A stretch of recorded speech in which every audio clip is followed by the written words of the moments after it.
Film dibuka dengan sekelompok militer bersenjata lengkap berjalan menelusuri ilalang kering yang kemungkinan pasukan ini sedang mendekati sasaran target operasinya.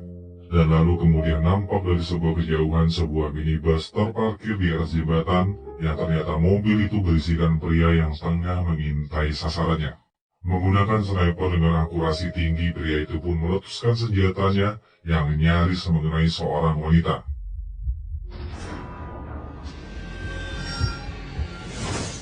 Meski sempat meleset, pria ini cukup memberikan warning dan telah menjadi momok yang menakutkan bagi Jian dan kedua orang lainnya.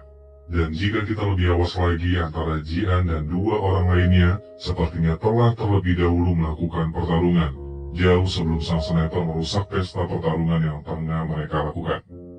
Jian yang mencoba ingin mengambil senjata di hadapannya lagi-lagi mendapatkan sebuah gangguan dari sang sniper yang seolah-olah tak pernah memberikan kesempatan untuk Jian bertindak lebih jauh lagi. Hingga senjata itu pun terpental bergeser semakin menjauh dari jangkauannya Jian, yang seolah-olah keadaan kian tak berpihak kepada dirinya. Jian yang sekilas flashback ke masa lalunya seakan-akan mendapat sebuah petunjuk jika setiap pandangan memiliki sisi buta untuk dijangkau. Dan dengan naluri bertahan hidupnya, Jian mulai mengatur strategi untuk memancing sang penembak jitu membongkar posisinya dalam mode titik buta dari pandangan. Dan dalam hitungan detik, Jian dengan penuh keyakinannya melompat terbang meski nyaris diserempet oleh timah panas yang telah dia prediksi dalam mode titik butanya.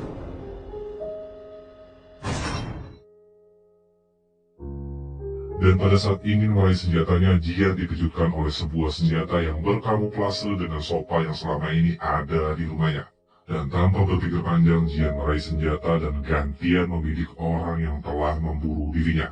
Dan sayangnya scene ini harus terhenti dan berlompat ke masa sebelum terjadi semua kekacauan ini. Scene kemudian berpindah ke Jian yang tengah berada di sebuah kantor polisi, yang mana Jian sempat terlibat sebuah masalah dengan seorang pria hidung belang yang mencoba melakukan pelecehan pada sebuah toilet wanita. Melalui rekaman sisi buta CCTV, Jian yang berada di dalam toilet secara refleks menghajar pria hingga babak belur. Dan Jian pun dibiarkan pergi karena memang tidak bersalah atas pemukulan sang pria hidung belang. Dan inilah detik-detik di mana pada saat Jian ingin pulang ke rumah, secara kebetulan HP-nya berbunyi dan ditelepon oleh orang yang tidak dia kenal.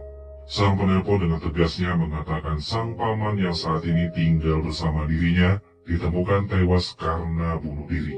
Dan alangkah terkejutnya Jian mendengar kabar berita yang selama ini tidak pernah dia sangka-sangka.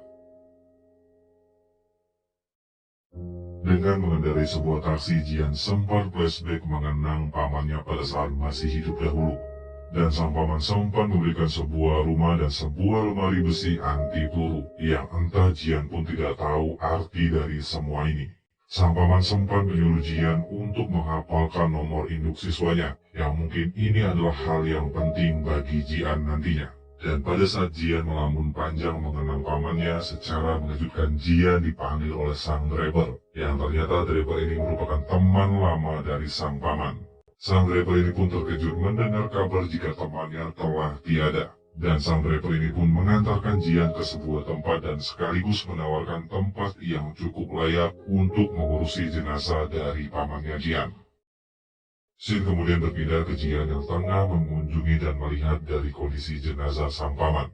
Alangkah terkejutnya Jian melihat satu goresan luka tepat berada di leher sang paman. Jian pun sempat curiga dan mengatakan kepada Pak Polisi jika pamannya tidaklah mati karena bunuh, tetapi ada orang yang mencoba melenyapkan nyawa dari sang paman. Namun sayangnya Pak Polisi tidak mendengarkan petunjuk dari Jian, dan malah lebih memilih menyerahkan jenazah dari sang paman kepada Jian. Scene kemudian berpindah lagi ke Jian yang mendatangi rumah dari sang paman, dan secara mengejutkan Jian ditegur oleh seorang pria yang tidak dia kenal. Pria ini mengatakan jika dirinya adalah merupakan teman kecil dari Jian, dan Jian pun mengingat jika pria di hadapannya merupakan teman masa kecilnya dulu. Dan usut-usut ternyata pria ini merupakan karyawan dari sang paman, yang bekerja sebagai tim editor pengurus dari website tempat bisnisnya pamannya Jian. Dan mereka berdua pun memutuskan untuk masuk bersamaan ke dalam rumah. Dan inilah detik-detik di mana Jian teringat akan masa lalunya bersama pamannya. hingga tanpa Jian sadari jika air matanya menetes jatuh tak terhenti oleh derai tangis karena mengenang masa lalu dari sang paman. Scene kemudian berpindah keesokan harinya di mana Jian menunjukkan sebuah telepon genggam milik dari pamannya kepada sang pria. Dan dengan sangat mengejutkan, Jian menunjukkan sebuah pesan singkat dari milik HP pamannya yang berisikan pesan uang transferan dalam jumlah yang cukup dan sangat besar. Curiga dengan uang yang masuk sangat besar, pria ini bersama Jian akhirnya mengecek bisnis dari sang paman. Dan alangkah terkejutnya mereka berdua jika bisnis yang selama ini pamannya jalani adalah bisnis menjual senjata. Dan ketika situasi semakin mulai misterius, secara mengejutkan dering telepon rumah berbunyi, yang ternyata telepon itu berasal dari wanita yang di awal scene sebelumnya.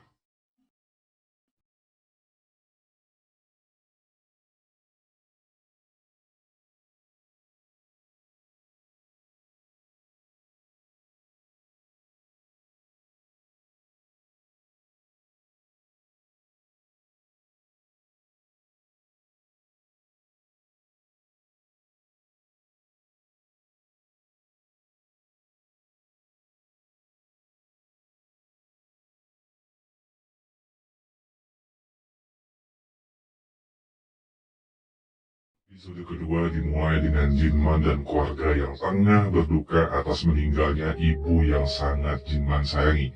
Jinman yang mengatakan secara tegas kepada sang ayah jika ibunya tewas dalam keadaan tak wajar, justru malah mendapatkan sebuah penolakan dikarenakan memang hubungan antara anak dan ayah ini tidaklah begitu akur. Tidak lain alasannya sang ayah kerap membenci Jinman merupakan salah satu bentuk protes dari sang ayah kepada sang anak yang secara sepihak sering meninggalkan mereka sewaktu masih dalam keadaan utuh. Dan belum sempat berbicara panjang lebar, Jin Seon dan Jinman dikagetkan oleh kelakuan dari Jian yang secara ceroboh memecahkan pas abu milik mendiang sang ibu.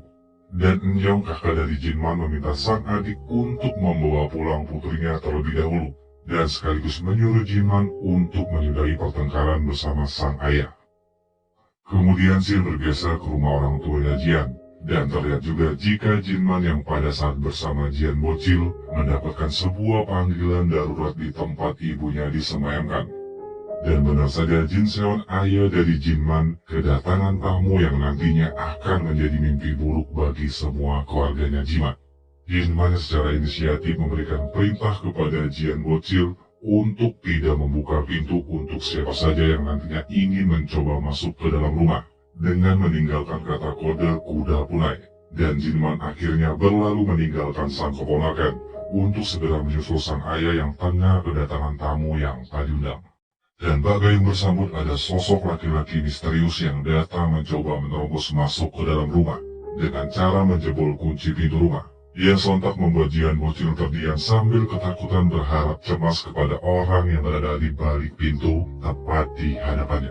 Hingga detik-detik laki-laki tersebut akan mencoba masuk, secara mendadak tangannya ditarik oleh seseorang yang datang secara tiba-tiba.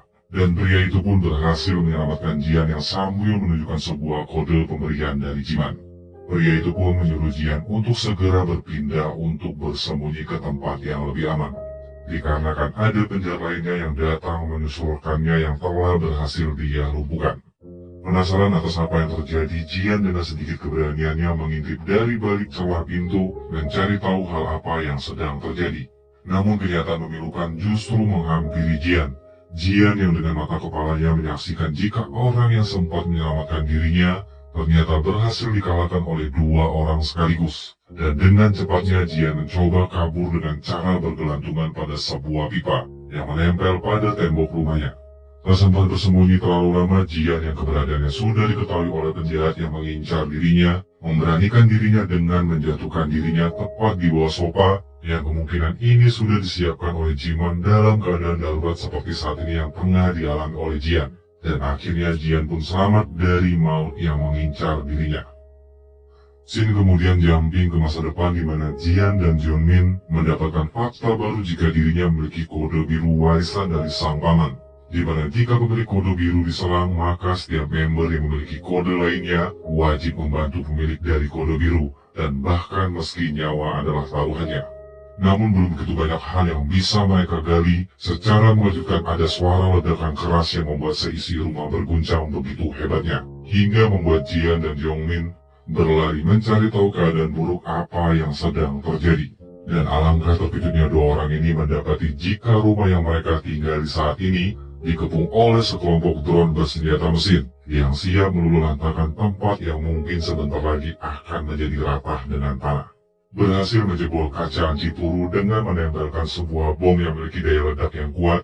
Drone-drone itu pun dikendalikan oleh wanita yang ada di episode pertama mulai memburu keberadaan Jian dan Yongmin yang mencoba kabur menyelamatkan dirinya masing-masing. Deru mesin dan hujaman peluru demi peluru terus dimuntahkan oleh drone yang dikendalikan dari jarak jauh.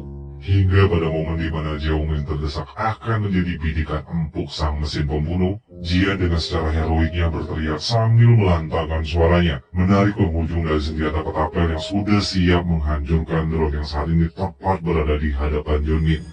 Dan kembali lagi saya ingatkan jika video ini mengandung prediksi, yang kemungkinan salahnya pasti ada. Maka dari itu kalian tetap harus melihat dramanya tayang secara penuh pada tanggal 24 Januari di jadwal yang telah ditentukan. Dan bagi kalian yang mungkin baru pertama kali menemukan channel ini, langsung saja di subscribe agar supaya nantinya tidak ketinggalan video-video terupdate selanjutnya. Dan sekarang kita langsung saja masuk ke dalam pembahasannya. Let's go. Di episode ketiga nantinya Jian dan Yongmin masih disibukkan oleh sebuah drone yang meski salah satu drone itu sempat Jian lumpuhkan menggunakan ketapel pada saat mencoba menyelamatkan Yongmin yang tersudut pasrah hampir jadi santapan empuk dari muntahan peluru drone. Sempat dibuat terpental akibat efek dari ledakan C4 yang menempel pada pintu besi yang digunakan Jian sebagai pelindung diri. Tetapi pada akhirnya Jian kembali bangkit memberikan perlawanan dengan bekal kecerdikan warisan dari sang paman. Dan seakan tak ada habisnya serangan kembali datang dari seorang wanita misterius yang dengan senjata di tangannya. Serangan dari serangan harus Jian dan Yongmin terima hingga membuat seisi rumah berantakan hancur lebur oleh hantaman peluru yang dikeluarkan dari senjata sang wanita misterius. Namun hal yang mengejutkan, Jian dengan rasa percaya dirinya mampu berdua face to face mengimbangi serangan lawan dengan baku hantam saling memberikan no jutsu. Dan kita akan dibawa flashback ke masa lalu di mana memperlihatkan Jian yang masih remaja ternyata sempat belajar bela diri dengan begitu seriusnya. Jian yang mendapatkan bimbingan mentor secara langsung terus mengasah kemampuan motainya dengan seorang pria yang bernama Fashion, yang kemungkinan pria ini merupakan salah satu teman dari Jinman. Jinman pun tidak luput memberikan bekal kemampuan bertarung dengan menggunakan senjata secara baik, dari mulai cara menggunakan senjata sampai membidik sasaran hingga mengejarkan teknik ketapel yang mematikan. Dan di sini kita bisa tahu Jian memanglah memiliki kemampuan bela diri yang mumpuni. Terlihat pada saat Jian menghajar laki-laki hidung belang di episode yang pertama dan mampu bertahan hidup meski rumah sudah dikepung oleh drone yang bersenjatakan canggih sekalipun. Dan makin epiknya Jian mampu memberikan perlawanan kepada wanita yang kemungkinan namanya adalah Min Hei. Dan jika kalian ingat pada episode yang pertama, Jian sempat dikejutkan oleh kedatangan peluru penembak jitu yang nyaris mengenai dirinya.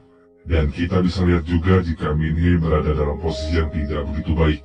Dan Mimin di sini yakin Min Hei berhasil dilumpuhkan oleh Jian, karena terlihat pada saat Jian mampu menghindari peluru sang penembak jitu, Jian pada akhirnya mampu meraih senjata serta menodongkannya hingga membuat Min Hei tersudut tidak berdaya. Dan fokus kembali kepada Jian yang secara epik memberikan kejutan kepada sang penembak jitu dengan membalas membidiknya. Bekal belajar senjata dari Jinman, Jian pada akhirnya mampu menyudahi perlawanan jarak jauh dengan menembak jatuh sang sniper yang lengah karena meremehkan Jian. Dan tanpa disangka-sangka Jian melumpuhkan dua sekaligus dengan satu peluru bersamaan. Mantap.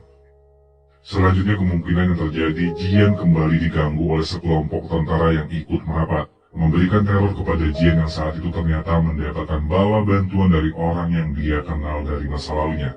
Dan dari scene ini kita juga bisa lihat jika Min Hei, brother serta sang mentor telah ikut merapat memberikan bantuan kepada Jian, yang memang merupakan pemilik kode hijau warisan dari sang paman. Apakah kejadian ini merupakan yang ada di sini episode yang keempat atau di sini episode yang lainnya? Yang jelas di sini ada sekelompok elit tentara dengan robot yang lebih canggih menyerang kelompok dari Jian yang memaksa mereka kembali harus terlibat jual beli serangan dengan musuh yang mereka tidak kenali. Dan sepertinya pasukan ini merupakan teman-teman lama dari masa lalunya Jinman, karena ada satu clue di mana Jinman memang merupakan salah satu kelompok dari pasukan pengamanan Badan Intelijen Korea. perlahan-lahan misteri siapa sebenarnya Jiman akan mulai terungkap. Dan terakhir sebagai penutup review kita kali ini, kemungkinan yang akan terjadi, Yongmin pada akhirnya mampu melacak sebuah tempat, yang kemungkinan tempat ini merupakan tempat di mana Jinman menyimpan semua senjata yang selama ini menjadi bisnisnya. Dan lagi-lagi pertarungan harus kembali terjadi, karena para musuh sepertinya berhasil melacak keberadaan Jian dan kawan-kawan. Dan inilah mungkin jadi pertarungan terakhir dalam mengungkap fakta kebenaran yang selama ini menjadi tabir misteri di balik kematian sang paman.